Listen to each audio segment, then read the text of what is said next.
Hola, bienvenidos a un nuevo programa de Sin Miedo al Éxito. Hoy les traemos un programón como siempre y les queríamos recordar que ya falta poco para el receso escolar y antes no nos queríamos ir sin contarte el proceso de la independencia y que hace poco fue el Día Nacional de la Medicina Social. Luego de la derrota de Napoleón y su caída en 1814, el rey Fernando VII recuperó el trono de España tras varios años de haber sido depuesto. Apenas retomó el poder, Fernando VII se propuso restaurar el dominio español sobre las colonias americanas que se habían sublevado durante su ausencia, enviando expediciones militares para sofocar los movimientos independentistas. En este movimiento, en el Congreso Tucumán de 1816, hubo grandes debates. Mientras se debatía el futuro de las Provincias Unidas del Río de la Plata, Manuel Belgrano propuso una forma de gobierno, monarquía y que nuestro rey sea inca, como una alternativa estable frente al caos político y militar. Sugería que el monarca no sea europeo, sino descendiente de los antiguos incas, como una forma de reconciliarse con los pueblos originarios y dar identidad propia a la nueva nación. Sí, pero el diputado Anchorena se opuso, no hubo acuerdo con eso, porque él no estaba de acuerdo que nos gobernara una persona de color y que encima estén ojotas. Ahí se refería a ese inca que nos gobernaría con esos términos. Así que la declaración de la independencia claramente no fue fácil. Sí, pero en el discurso del diputado David Cruz dijo que San Martín le había enviado una carta donde decía que necesitaba el acta de independencia para cruzar los Andes y derrotar a los realistas en Perú. La declaración de la independencia no fue fácil porque implicaba muchas decisiones y acuerdos. Había que dejar de lado aquellos intereses personales. Entonces, qué importante es defender la independencia, pensar que hoy somos libres o no.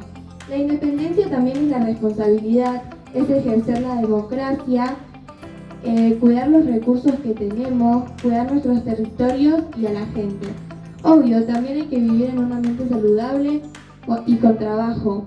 Eso también es independencia, no solamente aquella independencia de 1816.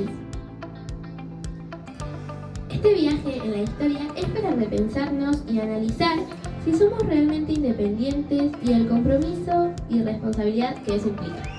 ¿Y vos? ¿Sabías que el 12 de julio se celebra el Día Nacional de la Medicina Social? Sí, es en conmemoración al Dr. René Favaloro. René Jerónimo Favaloro nació el 12 de julio de 1923 en La Plata, Argentina. Su familia era de clase media trabajadora. Su padre, Juan Favaloro, era carpintero, de origen italiano. Su madre, Irina Raffaelli, que era modista y costurera, que también era de ascendencia italiana. También tuvo un hermano mayor llamado Juan José Favaloro, quien también fue médico y tuvo un rol importante en su vida y carrera. Realizó sus estudios secundarios en el Colegio Nacional de La Plata. También estudió medicina en la Facultad de Ciencias Médicas de la Universidad Nacional de La Plata, llamada UNLP. Y en 1950, apenas recibido de médico en la Universidad Nacional de La Plata, René Favaloro decidió irse a trabajar como médico rural a Jacinto Arroyo, un pequeño pueblo de La Pampa, pero en realidad fue a reemplazar a un médico enfermo, por unos bandidos, pero terminó quedándose allí durante 12 años. Fue un acto voluntario y solidario. Eligió ir a un lugar donde pocos médicos querían estar. Allí desarrolló una medicina integral atendiendo a toda la comunidad. Hacía de médico, clínico, cirujano, partero, psicólogo y todo el mundo. Fundó un pequeño centro médico con sus recursos limitados, pero con mucho compromiso y humanidad. Promovió la educación sanitaria, hablaba en las escuelas, organizaba campañas de salud y buscaba que la gente aprendiera a cuidarse. Transformó el sistema de salud local, mejoró la calidad de atención médica en un pueblo que antes no tenía casi recursos. Yo sigo siendo ese médico de familia porque no se concibe de otra manera. Y entonces, hubo cambios tremendos. Yo era amigo de todas las comadronas, de todos, qué sé yo, de todo, qué sé yo, que la vieja Renda, que la Picochueco, todos eran todas mis amigas. Yo les puse una condición, no podían atender un parto si no lo habíamos revisado nosotros primero. Eso era importante porque nos llamaban y ahí estábamos en medio del bochinche, con todo complicado. Entonces, claro, había que atender a esa gente, había que ir, qué sé yo, revisarlo. No se cobraba un mango, no importaba, pero entonces se tenía controlado a todas las parturientas, no solamente las que podían venir, sino que toda esta gente que atendía así, que estaba acostumbrada a ir a esa comadrona que lo atendía, se hacía el control prenatal, lo que hoy se llama acá control prenatal, digo yo santo, nosotros lo hacíamos en Jacinto Arauz.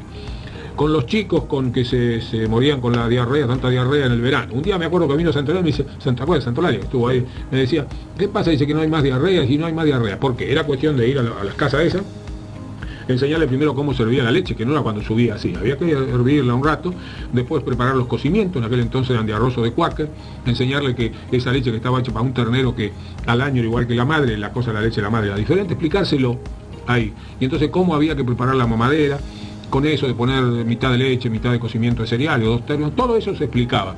Y siempre era lo mismo, cuando uno se lo explicaba a una mujer le decía, y tiene que contárselo a la vecina, ¿no? Entonces de a poquito, los chicos venían 6 leguas, 8 leguas, lo que fuera, venían con esa diarrea, entonces lo arropaban todo, peor, sudaban, entonces enseñarle a decir, hay que sacar toda la ropa, lo primero, las gotitas de paratropina, que eran las gotitas para abajo ahí en la boca, para que no siguieran vomitando. Usted, aunque vomite, le sigue dando líquido. Agüita hervida, té clarito, vomitó y le da un poquito, sí, y le da esa gotita de paratropina. Bueno, todas esas cosas que parecen tan tontas hoy. Y la OMS, la Organización Mundial de la Salud, ahora ha sacado algunas reglamentaciones que yo digo, Dios santo, esto es lo que nosotros hacíamos en Jacinto Arauz, es decir, instruir a la gente, cada paciente que venía, uno perdía un cachito más de tiempo, le explicaba las cosas, cualquier paisano entiende si uno le explica, y creo que realmente hicimos un cambio bastante importante. Luego de su etapa en La Pampa, viajó a Estados Unidos para especializarse en cirugía cardíaca y allí empezó uno de los mejores avances en la medicina. Yo fui a Estados Unidos a esta especialidad, a hacer cirugía torácica y cardiovascular, y bueno, podría contar en otro libro que escribí de La Pampa a Estados Unidos, es la continuación de Memorias de un médico rural. Entonces ahí conté los 10 años de Estados Unidos y conté algunas anécdotas para que se viera la importancia que tenía ese conocimiento general. Yo al poco tiempo, claro, me fui a los 38 años, quiere decir que ya era bastante grandecito, había visto muchos pacientes, entonces los médicos jóvenes que estaban ahí haciendo lo que se llama el fellow, que sería lo equivalente al practicante, eran muchachos mucho más jóvenes con poca experiencia. Entonces todo eso de Jacinto Arauz hacía que a veces yo hiciera algunos diagnósticos que sorprendían, yo me daba cuenta que sorprendían, ¿no? Podría contar muchas anécdotas de cosas de que ellos miraban los análisis, yo miraba al paciente, lo revisaba de pie a cabeza y entonces venía y decía, no, me parece que esto es así. Y bueno, después se comprobaba que era así, no siempre acertaba, pero en casos muy difíciles, la importancia de esa clínica general, de ese enfoque total del paciente, fue de real trascendencia para las cosas que yo hice en Estados Unidos, sin ninguna duda, ¿no? René Favaloro regresó a Argentina en 1971 con la visión de mejorar su atención médica en su país. 4 años después, en 1975, fundó la Fundación Favaloro, una institución médica que se convirtió en un faro de esperanza para aquellos con enfermedades en todo el país. Fueron tantos los logros de Favaloro que no nos alcanzaría el programa para decirlos. Tristemente, él falleció en el año 2000. Este fue un resumen de la vida de un gran héroe que nos dejó grandes valores que debemos replicar todos los días. Chao, nos vemos. Hasta la próxima. Ojalá se me recuerde como educador y no como médico, porque he tratado de hacer todos los campos de la tarea docente. Y entonces hemos graduado, 350 médicos, hay cirujanos desde México para abajo en todos los países de Latinoamérica. Acá en la Argentina no hay servicio casi que no tenga graduados nuestros, así que la tarea continúa. No solo los que están acá, insisto, en México, en Ecuador, en Perú, no se busque, hay graduados nuestros, porque una de las ideas fundamentales era desarrollar toda una tarea docente para formar los médicos del futuro. Así que realmente me doy por hecho, yo estoy, no sé qué, amortizado hace mucho tiempo. Sí.